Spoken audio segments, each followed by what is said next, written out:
అందరు వచ్చేస్తారు మీడియా వాళ్ళందరూ.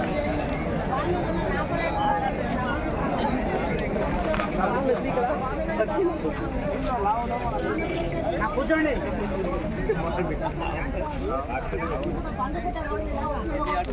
అంటే వాళ్ళ జాతిలో ఉన్నారు ఎవరిని ఉద్దేశించి మాట్లాడిన మాటలు కాదు. వాళ్ళకు మనం పెళ్ళం పిల్లలు ఊర్లో బాధలు ఉంటాయి.